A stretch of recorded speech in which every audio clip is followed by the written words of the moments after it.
Olá, seja bem-vinda ao Dica do Especialista. O tema de hoje é sobre problemas ortopédicos na infância.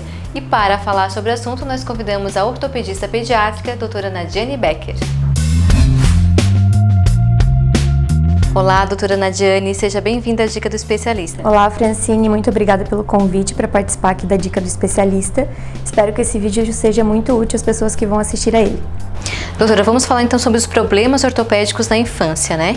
Poderia citar algum desses problemas? Então, os problemas ortopédicos mais comuns que a gente encontra na infância, se a gente for considerar realmente como problema ou uma patologia, seriam as fraturas, que são as mais comuns. E depois a gente tem as alterações pelas quais os pais mais procuram atendimento no consultório de ortopedia pediátrica, que seriam alterações que a gente sabe que é normal, que estão dentro do desenvolvimento esperado para a criança, mas que eles acabam vindo mesmo para sanar algumas dúvidas. Dentre eles seriam o pé plano fisiológico ou o pé chato, que a gente sabe que é normal a criança ter essa alteração até uma certa idade. E outras alterações seriam até mesmo o formato da perninha, que a gente sabe que ela muda durante a infância até chegar aos 8 anos de idade, que é quando geralmente ela tem o formato que ela vai ficar para o resto da vida. Outras alterações cada vez mais frequentes também tem sido a procura pela dor do crescimento e até mesmo por encurtamento muscular, que tem ocorrido cada vez mais pela falta de atividade física e alongamento das crianças, que podem vir até mesmo a aumentar essa dor do crescimento que a criança pode ter. Doutora, e quando é que os pais devem levar então a criança, o filho, né, no consultório? O consultório de ortopedia pediátrica, ele geralmente é procurado e deve ser procurado ou por uma indicação de outro profissional. Geralmente a criança faz o acompanhamento com o pediatra nota que tem alguma coisa alterada e encaminha, mas principalmente quando essa criança sofre algum trauma ou então apresenta alguma dor que a impossibilita de fazer as atividades diárias. Eu costumo dizer que criança não inventa que está doendo, então se a criança para de brincar, deixa de usar uma mãozinha ou então para de apoiar a perna por uma queixa de dor, é porque ela realmente tem dor. Outros sintomas que devem ser sempre levados em consideração, que geralmente podem estar associados, seria febre, alteração de apetite e até mesmo alteração local, como um aumento de volume, um edema ou um inchaço, ou até mesmo uma alteração de cor, que seria geralmente, na maioria das vezes, associada a uma hiperemia ou uma vermelhidão local. Doutora, e assim, o tratamento na infância, né, é diferente da parte do adulto? Como é feito? Sim, é um pouco diferente. A criança, ela é um ser individualizado, né, que a gente deve tratar de uma maneira individualizada. E a criança, ela tem algumas características ósseas e musculares diferentes ainda do adulto. Sendo assim, a maioria do tratamento na criança, ela é feita de forma conservadora, ou seja, não cirúrgica, tá?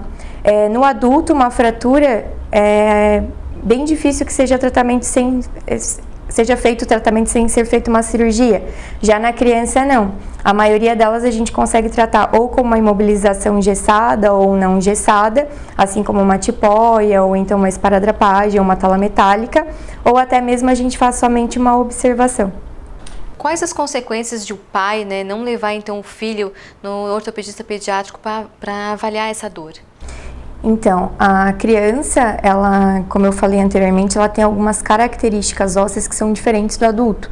Ela tem um osso mais maleável, que a gente chama, e com uma proteção maior do que o do adulto. Então, ela pode fazer uma fratura, e essa fratura inicialmente é uma fratura sem desvio, não tem uma deformidade tão grande. Se ela mantém sem usar o membro, mantém queixando de dor, e às vezes o pai não leva essa criança, essa fratura ela pode vir a desviar e fazer uma deformidade que vai ficar presente por algum tempo, ou até mesmo permanente, e até mesmo evoluir com alguma limitação de mobilidade na região. Outra alteração que pode ter é se for um caso de alguma infecção, alguma inflamação no local, até mesmo articular, tá? Se o pai e a mãe não procurarem um atendimento e deixarem para procurar esse atendimento tardiamente, pode levar a algumas consequências, como uma deformidade articular, por uma destruição de cartilagem e até mesmo levando a uma artrose mais precoce do que essa criança viria a ter na vida adulta. Doutora, então vamos deixar uma mensagem para os pais, né, para que eles ficam mais alerta, prestando atenção então no seu filho, né, e se tiver alguma deformidade, então, que possa procurar. Qual a mensagem da doutora, então? Tem uma frase que eu gosto muito de usar, que eu uso sempre para os colegas e até mesmo para os pais, que é a criança, ela não é um adulto pequeno e ela não deve ser tratada como qual.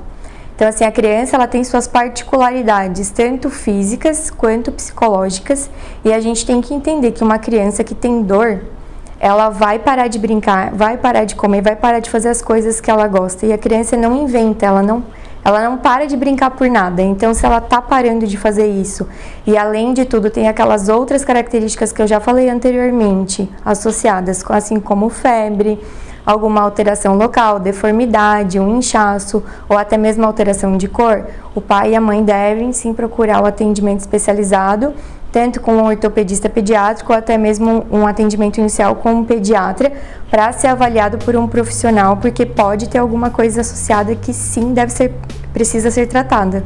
Doutor, então quero agradecer a sua participação aqui mais uma vez na Dica do Especialista. Obrigada. E você que assistiu, gostou, continue nos acompanhando e até o próximo vídeo.